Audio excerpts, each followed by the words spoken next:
నమస్కారం అండి.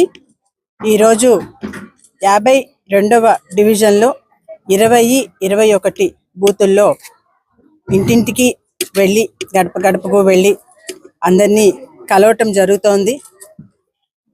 ఈ కలిసే ప్రక్రియలో ప్రతి ఒక్కరూ రెండు విషయాలు సైమల్టేనియస్గా జరుగుతున్నాయి అనేది వాళ్ళు చాలా గమనిస్తున్నారు. ఒకటి ఏం కావాలి, ఒక దేశం కానీ, లేకుంటే ఒక రాష్ట్రం కానీ, ఒక ప్రదేశం కానీ, లేకుంటే ఒక ప్రజలు, ఒక కాపురం కానీ, ఒక కుటుంబం కానీ, ఒక మనిషి కానీ అభివృద్ధి చెందటానికి ఓవరాల్గా చూసుకుంటే రెండు రకాలైన అభివృద్ధులు ఉండాలి. ఒకటి సంక్షేమ పథకం ఉండాలి, ఇంకొకటి అభివృద్ధి ఉండాలి. ఈ రెండు ఖచ్చితంగా తెలుగుదేశం పార్టీ వచ్చిన తర్వాత తప్పకుండా తెలుగుదేశం పార్టీ ద్వారా ఈ రెండు జరుగుతాయి. సంక్షేమ పథకాలు ఏవైతే ఉన్నాయో, ఇప్పుడు అమల్లో ఉన్నాయో వాటికన్నా ఎక్కువగానే జరుగుతుంది, ఇంకా మంచిగా జరుగుతుంది. ఎందుకంటే పెన్షన్లు 3,000 నుంచి 4,000 చేశారు.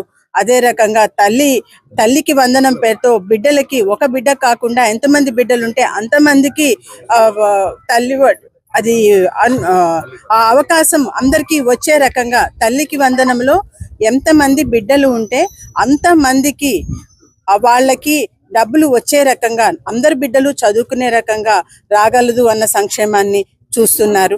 ఈ రకంగా ఏ రకంగా చూసినా అంతకుముందు ఆపేసిన రంజాన్ తోఫా కానివ్వండి, లేకుంటే దుల్హన్ పథకం కానివ్వండి, చంద్రన్న బీమా కానివ్వండి, అవన్నీ కూడాను మళ్ళీ వస్తాయి.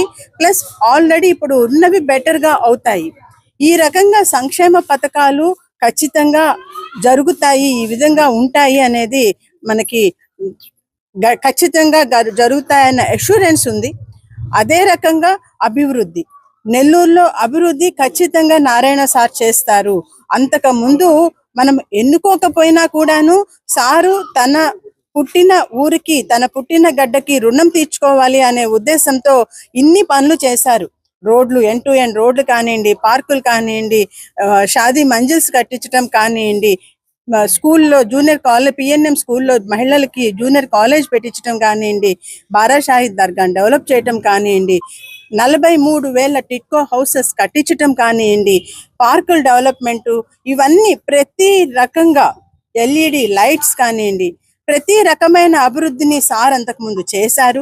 ఇప్పుడు కూడాను ఫర్దర్గా తెలుగుదేశం ప్రభుత్వం వచ్చిన తర్వాత మనకి దోమలు లేని నగరము, ఇంటింటికి మినరల్ వాటర్ సప్లై, తర్వాత ఏ హౌసెస్ టిట్కో హౌసెస్ అయితే ఇవ్వకుండా, పూర్తయిన హౌసెస్ ఇవ్వకుండా ఉన్నాయో అవన్నీ ఇవ్వటము, ఇవన్నీ ఖచ్చితంగా చేస్తారు.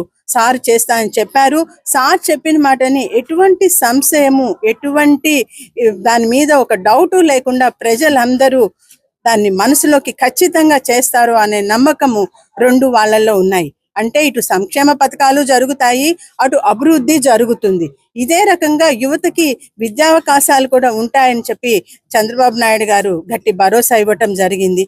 సో ఈ విధంగా ఓవరాల్గా అన్ని రకాలుగా మనకి అభివృద్ధి జరుగుతుంది.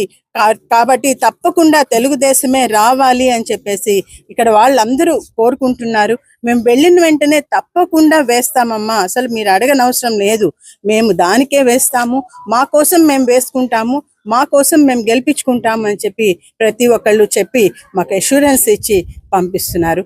దీనికి సహాయ సహకారాలు అందిస్తున్న ప్రతి కార్యకర్తకి, అంటే ఏదైతే మనకి సంక్షేమ పథకాలు ఉన్నాయో, లేకుంటే ఇవన్నీ వాళ్ళందరికీ అర్థమయ్యే రీతిలో ప్రతి ఒక్కళ్ళకి చేర్పించి వాళ్ళకి అర్థమయ్యేలాగా చెప్పడానికి వాళ్ళ సాయశక్తులా కృషి చేస్తున్న ప్రతి కార్యకర్తకి, BLAలకి, తర్వాత బూత్ ఇన్ఛార్జెస్కి, మహిళా శక్తికి, మహిళా టీంకి, టీంకి, యూత్ టీంకి, జనసేన టీంకి అందరికీ కూడాను నా ప్రత్యేకమైన ధన్యవాదాలు.